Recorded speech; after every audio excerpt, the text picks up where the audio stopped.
Josephine বলে, আমার এই দুই পায়ের ফাঁকে অনেক মজা আছে, তুমি কি এই মজা পেতে চাও? ইতিহাসের এক গুরুত্বপূর্ণ ঐতিহ্য নেপোলিয়ান বোনাপার্ট। এই মুভিতে আজ আমরা নেপোলিয়ান বোনাপার্টের রাজনৈতিক জীবনী ও ব্যক্তিগত জীবনী তুলে ধরব। কিভাবে একজন সৈনিক হয়ে উঠল সমগ্র ইউরোপের আতঙ্ক। সে কি ছিল নায়ক না কোনো নিষ্ঠুর সাম্রাজ্যবাদী? একটি দ্বীপ থেকে উঠে এসে কিভাবে সে ফ্রান্সের রাজসিংহাসনে বসে পড়ল। এই সেই নেপোলিয়ান বোনাপার্ট যে ইতিহাসকে নিজের মতো করে লিখে ফেলেছিল। ফ্রান্সের একটি ছোট্ট শহর থেকে উঠে এসেছিল নেপোলিয়ান। 1785 সালে নেপোলিয়ান ফ্রান্সের মিলিটারি একাডেমি থেকে গ্রাজুয়েট করেছে। এরপরই সে মিলিটারিতে সেকেন্ড লেফটেন্যান্ট যোগ্যতায় জয়েন করে। তার কিছু বছর পর মানে 1789 সালে ফ্রান্সে ক্রান্তি শুরু হয়। এর মানে ওখানকার যে রাজা ছিল তার রাজত্ব প্রজাদের আর ভালো লাগছিল না।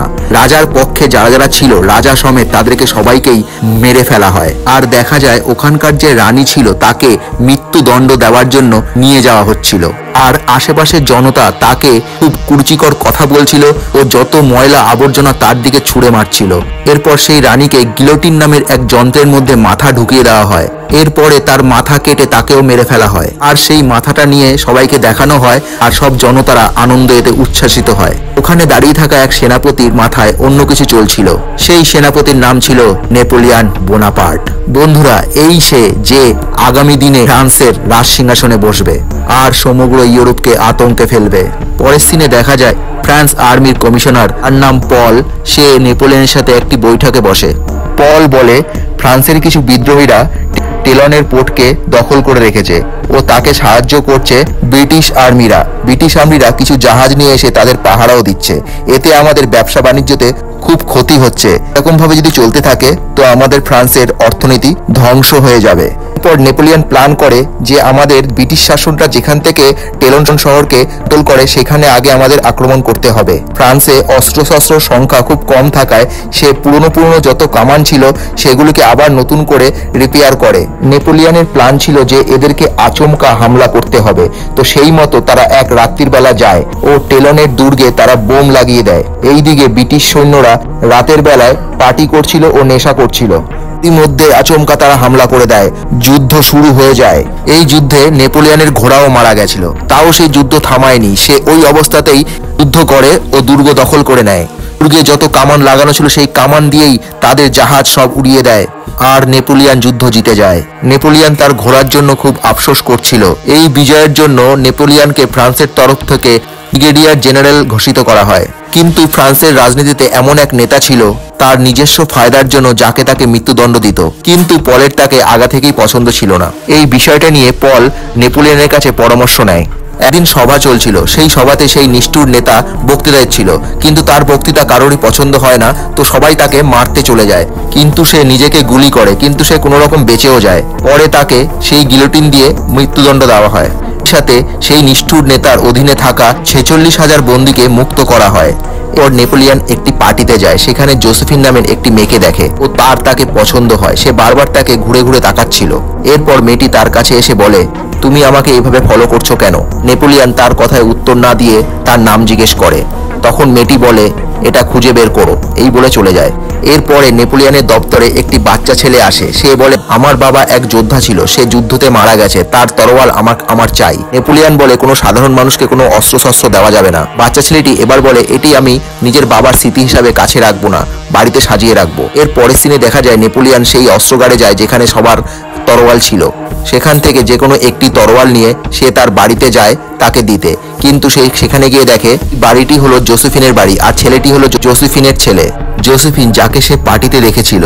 এরপর থেকে জোসেফিনের সাথে নেপোলিয়নের মাঝে মাঝেই দেখা হতো ও কথা হতো। দুজনকে ভালোবেসে ফেলে। একদিন জোসেফিন নেপোলিয়নের বাড়িতে যায়। জোসেফিন তার নাম তাকে বলে ও সমস্ত ঘটনা তাকে খুলে বলে। তার দুটো বাচ্চা আছে। সে বলে তার স্বামীর মৃত্যুর পর সে অনেক একা হয়ে গেছে ও তার একটি সঙ্গী চাই। আর নেপোলিয়ন তাকে বিয়ের প্রস্তাবও দিয়ে ফেলে। তারা একসাথে অনেক ঘনিষ্ঠ মুহূর্ত কাটায়। কিছুদিন পর পল নেপোলিয়নের সাথে দেখা করতে আসে। পল বলে আগের রাজার মৃত্যুর পর ওই রাজার ঘনিষ্ঠ কিছু লোক বিদ্রোহ শুরু করেছে। আগামীতে সরকারি একটি সভা শুরু হতে চলেছে, সেই সভা ভঙ্গ করতে তারা মিছিল নিয়ে আসবে। পল বলে যেভাবেই হোক তাদেরকে আটকাতে হবে। নেপোলিয়ন বলে এই ব্যাপারটা আমার উপরে ছেড়ে দিন, আমি এটা দেখে নিচ্ছি।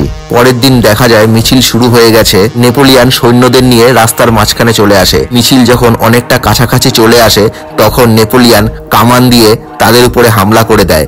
সামনে থাকা অনেক মানুষ মারা যায়, এতে পিছনের সব লোকজন পালিয়ে চলে যায়। এই কার্যকলাপে সরকার খুব খুশি হয়। এই ঘটনার 2.5 মাস পর জোসেফিনের সাথে নেপোলিয়ন বিয়ে করে নেয়। বিয়ের পার্টি শুরু হয়ে যায়। বিয়ের পার্টিতে নেপোলিয়ন লক্ষ্য করে যে জোসেফিন ছেলেদের সাথে হেসে হেসে কথা বলছে, সেটা একদমই তার পছন্দ হয় না, কিন্তু নেপোলিয়ন কিছুই বলে না। এরপর নেপোলিয়ন একের পর এক রাজ্য জয় করতে থাকে। বছরের পর বছর কেটে যায়। একটা সময় 1798 সালে মিশরে গিয়ে পৌঁছায়। সেখানে নেপোলিয়নের সাথে থাকা 80,000 সৈন্য খুব সাহসিকতার সাথে যুদ্ধ চালায়। এই যুদ্ধ অনেক দিন চলে। এর মাঝখানে নেপোলিয়ন জোসেফাইনকে অনেক চিঠি লেখে, কিন্তু জোসেফাইন একটা চিঠিরও উত্তর পাঠায় না। নেপোলিয়ন ভাবে জোসেফাইন হয়তো খুব ব্যস্ত আছে, তাই হয়তো সে চিঠির কোনো উত্তর দিচ্ছে না। পরবর্তী সিনে দেখা যায় জোসেফাইন সত্যিই খুব ব্যস্ত, সে অন্য কোনো সেনার সাথে ঘনিষ্ঠ সময় কাটাচ্ছে। এরপরে একদিন নেপোলিয়নের এক সঙ্গী এসে জোসেফাইনের সমস্ত ঘটনা খুলে বলে, কিন্তু নেপোলিয়ন এইসব সমস্ত কিছুই বিশ্বাস করে না। তখন সে বলে, তোমার বাড়ির কাজের মহিলা আমাকে সবটা বলেছে। নেপোলিয়ন যুদ্ধ না শেষ করেই সে চলে যায় ফ্রান্সে। যাবার পথে সে দেখতে পায় নিউজ পেপারেও এইসব ঘটনা লেখা হয়েছে। এটা দেখে নেপোলিয়ন আরো রেগে যায়। নেপোলিয়ন বাড়িতে এসে জোসেফাইনের সব জিনিসপত্র বাইরে বের করে দেয় আর তার সাথে অনেক ঝগড়া করে। জোসেফাইনের কিছুই বলার ছিল না। সেই জোসেফাইন শুধু ক্ষমা চায় ও বলে, আমি তোমাকে খুব ভালোবাসি, এরকম ভুল আর কখনো হবে না। নেপোলিয়ন জোসেফাইনকে খুব ভালোবাসতো, তাই তাকে ক্ষমাও করে দেয়। এর পরের সিনে দেখা যায় ফ্রান্সের কাউন্সিল নেপোলিয়নকে ডেকে বলে যে তুমি যুদ্ধ মাঝপথে ছেড়ে কেন এসেছো, কিন্তু নেপোলিয়ন তাদেরকে বেকায়দায় ফেলে দেয়। সে বলে, আমি যাওয়ার পর ফ্রান্সের অবস্থা খুবই খারাপ হয়ে গেছে। ফ্রান্সের অর্থনীতি ডুবে গেছে, এদিকে হল্যান্ড দখল হয়ে গেছে, ইতালিও দখল হয়ে গেছে। আমার এখানে আসার দ্বিতীয় কারণ হচ্ছে আমার বইয়ের ঘটনা, কিন্তু প্রথম কারণ হচ্ছে আমার দেশ ফ্রান্স। ফ্রান্সের কাউন্সিলে থাকা সিএস নামে এক ব্যক্তি, তার এই কথাতে খুব ভালো লাগে ও সে তার বাড়িতে গিয়ে তার সাথে পার্সোনালি দেখা করে। সে নেপোলিয়নকে বলে যে আমাদের কাউন্সিলে থাকা যত ভ্রষ্টাচারী নেতা আছে তাদেরকে সরিয়ে দিতে হবে আর এই কাউন্সিলটি নতুন করে শুরু করতে হবে। এই কাউন্সিলটি আমরা 3 জন দেখব, প্রথম কাউন্সিল আপনি থাকবেন। এতে নেপোলিয়ন রাজি হয়ে যায়। এরপর একে একে সমস্ত নেতাদের জোর জবরদস্তি পদত্যাগ করতে বাধ্য করা হয়। এরপর 9 নভেম্বর 1799 সালে কিছু রয়্যালিস্ট লোকজন তাদেরকে এই 3 কাউন্সিল করার জন্য বাধা দেয় আর নেপোলিয়নকে বলা হয়, তুমি নিজের সেনাকে অপব্যবহার করেছো। তার জন্য এই বলে তার উপরে হামলাও করা হয়। তারা কোনো রকম সে আর তার ভাই বেঁচে বাইরে আসে। বাইরে এসে তার যে সেনা ছিল তাদেরকে বলে, ফ্রান্সের দিব্যি দিয়ে বলে যে তোমরা আমাদেরকে না, ফ্রান্সকে বাঁচাও। ফ্রান্সের কথা শুনে সব সেনারা ভিতরে গিয়ে সমস্ত রয়্যালিস্ট লোককে এক জায়গায় দাঁড় করিয়ে দেয় ও তারা শান্ত হয়ে দাঁড়িয়ে থাকে। এরপর সবাইকে সরিয়ে দিয়ে নেপোলিয়ন প্রথম কাউন্সিল হিসাবে বিবেচিত হয়। এর খুশিতে নেপোলিয়ন একটি পার্টি দেয়। ওই পার্টিতে তার মাকে এখানে নিয়ে আসে। অ্যাকচুয়ালি বোঝা যায় যে নেপোলিয়ন এইসব যা করছে সবকিছু তার মায়ের জন্য ও স্ত্রীর জন্যই করছে। এরপর নেপোলিয়ন ফ্রান্স ও ইংল্যান্ডের শান্তি চুক্তির জন্য একটি পত্র লেখে, কিন্তু রাশিয়ার রাজা আলেকজান্ডার ইংল্যান্ডের পক্ষে ছিল। তার ইংল্যান্ডের সাথে ব্যবসা বাণিজ্যতে প্রচন্ড লাভ হতো। ইংল্যান্ডের রাজা সেই পত্রকে প্রত্যাখ্যান করে। এর প্রতিক্রিয়ায় নেপোলিয়ন ইংল্যান্ডের অ্যাম্বাসেডারকে সরাসরি হুমকি দিয়ে দেয়, বলে নিজেকে অনেক মহান মনে করো না। নেপোলিয়ন আরো বলে, তোমরা যদি আমার সাথে যুক্ত না হও তাহলে তোমাদের অবস্থা খুব খারাপ হবে, যতই তোমাদের কাছে অনেক জাহাজ থাকুক না কেন। ইউরোপের একটি ধনী পরিবার তাকে ঠকবাজ ভাবে। ইউরোপেরই এক পরামর্শদাতা নেপোলিয়নকে বলে, তোমার ফার্স্ট কাউন্সিল উপাধি বাদ দিয়ে নিজের উপাধিটা চেঞ্জ করে রাজা করে নাও, তাহলে তোমার কথা সবাই শুনবে ও মানবে। এরপর 2 ডিসেম্বর 1804-এ সে নিজে নিজেই তার রাজ্য অভিষেক করায়। এমনকি রাজমুটুক সে নিজে নিজেই পড়ে নেয়। ধর্মমতে একজন পাদ্রী তাজমুটুক পড়ায়, কিন্তু নেপোলিয়ন নিজেকেই সবথেকে চাইতে বড় মনে করে। এখন এই রাজার এক রাজপুত্র দরকার, কিন্তু জোসেফিন সেই রাজপুত্র দিতে পারছিল না। তাই তাদের মধ্যে মাঝে মাঝেই ঝগড়া অশান্তি শুরু হতো। কিন্তু নেপোলিয়ন তার স্ত্রীকে খুব ভালোবাসতো, আবার তাদের মধ্যে সুলা পরামর্শ হয়ে যেত। তার 1 বছর পর সে অস্ট্রিজে ছিল। এদিকে রাশিয়ার রাজা আলেকজান্ডার অস্ট্রিয়ার রাজার সাথে একটি গুপ্ত প্ল্যান করে। তাদের পরিকল্পনা ছিল ফ্রান্সে অ্যাটাক করার। নেপোলিয়ান সেটা জেনে গিয়ে তারাও একটা প্ল্যান করে বরফের জলে চুবনি খাওয়ানোর। নেপোলিয়ান মাত্র 65,000 সৈন্যর সাথে এসেছিল। অন্যদিকে অস্ট্রেলিয়ার ও রাশিয়ার সৈন্য ছিল 90,000-এরও বেশি। কিন্তু নেপোলিয়ান এমনভাবে তাদেরকে ঘিরে ধরে যে তারা পালানোর জন্য অগ্রসর হয়, কিন্তু তাদের যে পালানোর রাস্তাটা ছিল সেটা ছিল বরফের নদী। রাশিয়া ও অস্ট্রেলিয়ার সৈন্যরা যখন বরফের নদীর মাঝখানে চলে আসে তখন নেপোলিয়ান তাদের উপরে কামান দিয়ে বোমাবারি করে এবং তারা জলের মধ্যে ঢুকে গিয়ে সব মারা যায়। অস্ট্রেলিয়ার রাজা এসে তারপর তার কাছে আত্মসমর্পণ করে, কিন্তু রাশিয়ার রাজা আলেকজান্ডার আসে না। নেপোলিয়ানের মা বাচ্চা হচ্ছে না বলে পরীক্ষা করার জন্য নেপোলিয়ানকে একটি কম বয়সী মেয়ের সাথে মিলন করতে বলে। নেপোলিয়ান তার কথা মতো সেটি করে। কিছুদিন পর খবর আসে যে মেয়েটি প্রেগনেন্ট। এতে প্রমাণ হয়ে যায় যে সমস্যা হচ্ছে জোসেফিনের। তাই রাজনৈতিক চাপে পড়ে জোসেফিনকে ডিভোর্স দিতে হয়, কিন্তু জোসেফিনকে সে ভালোবাসতো। সে তার জন্য একটি আলাদা ঘরে তাকে আলাদা করে রেখে দেয়। এরপর 1807 সালে রাশিয়া ও ফ্রান্সের মধ্যে একটি শান্তি চুক্তি হয়। এই চুক্তিতে বলা হয় যে আমাদের আর্মি আর তোমাদের আর্মি মিলে আমরা ইংল্যান্ডের শাসনকে দমন করব। পরবর্তীতে দেখা যায় অস্ট্রেলিয়ার রাজার বড় মেয়ে লুইসের সাথে নেপোলিয়ানের বিয়ে ঠিক হয় এবং লুইসের সাথে নেপোলিয়ানের বিয়ে হয়ে যায়। এই বিয়ের মূল কারণ হচ্ছে অস্ট্রেলিয়ার সমর্থন এবং ফ্রান্সের পরবর্তী রাজার জন্য। আর হয়েছেও ঠিক সেরকম। 1 বছর পর তাদের একটি ছেলে জন্মগ্রহণ করে। নেপোলিয়ান সেই ছেলেকে নিয়ে গিয়ে জোসেফিনের কাছে যায়। জোসেফিন সেই ছেলেটিকে দেখে বলে, আমার এই আত্মত্যাগ তুমি চিরজীবন মনে রেখো।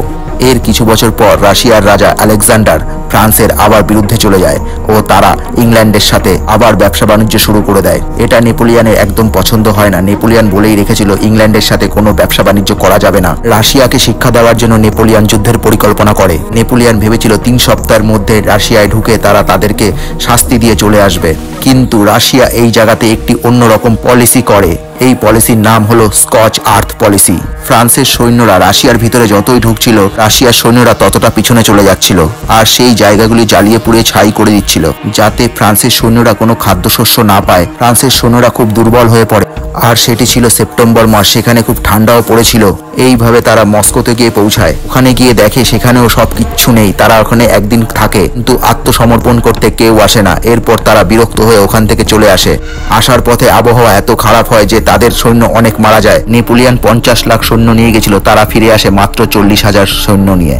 এই কারণে ফ্রান্স থেকে বের করে দেয় নেপোলিয়ানকে। তাকে অ্যালবা নামের একটি দ্বীপে পাঠানো হয় সেখানকার রাজা হিসাবে। ফ্রান্স থেকে তাকে প্রত্যেক মাসে পেনশন দেওয়া হবে ও তার পরিবারের কোনো সমস্যা হবে না। নেপোলিয়ান যাওয়ার পর রাশিয়ার রাজা আলেকজান্ডার জোসেফিনের সাথে প্রেম করতে শুরু করে। এই খবরও পেপারে ছেপে যায়। নেপোলিয়ান যখন জানতে পারে তখন তার খুব রাগ হয়। নেপোলিয়ান সেই দ্বীপটাতে 298 দিন থাকে। বোনাপার্ট এবার ফ্রান্সে যাওয়ার সিদ্ধান্ত নেয়। তার আসার খবরও ফ্রান্সে জানতে পারে। ফ্রান্সের 18তম রাজা তাকে আটকানোর জন্য অনেক সেনা পাঠায়। নেপোলিয়ানের সাথে ছিল মাত্র 15 জন সৈন্য আর তার সামনে ছিল 10,000 সৈন্য। সে 10,000 সৈন্যকে বলে, আমি তোমাদেরকে খুব মিস করি, আমি তোমাদেরকে ছাড়া থাকতে পারছি না। এইভাবে তাদেরকে ইমোশনাল ব্ল্যাকমেল করে। যতই হোক নেপোলিয়ান বোনাপার্ট একটি শ্রেষ্ঠ সেনাপতি ছিল। তার এই কথাতে সব সৈন্যরা ভাবুক হয়ে পড়ে আর নেপোলিয়ানের জয় জয়কার করে। Long live or Bonaparte, long live Bonaparte. Napoleon যখন সৈন্য নিয়ে যায় তখন ফ্রান্সের 18তম রাজা পালিয়ে যায়। সে সরাসরি গিয়ে ফ্রান্সের রাজগদিতে বসে। এরপর সে যখন জোসেফিয়ানের সাথে দেখা করতে যায় তার মেয়ে বলে সে শরীর খারাপের জন্য মারা গেছে। সে এটাও বলে যে মরার আগে আপনার নামই করছিল সে।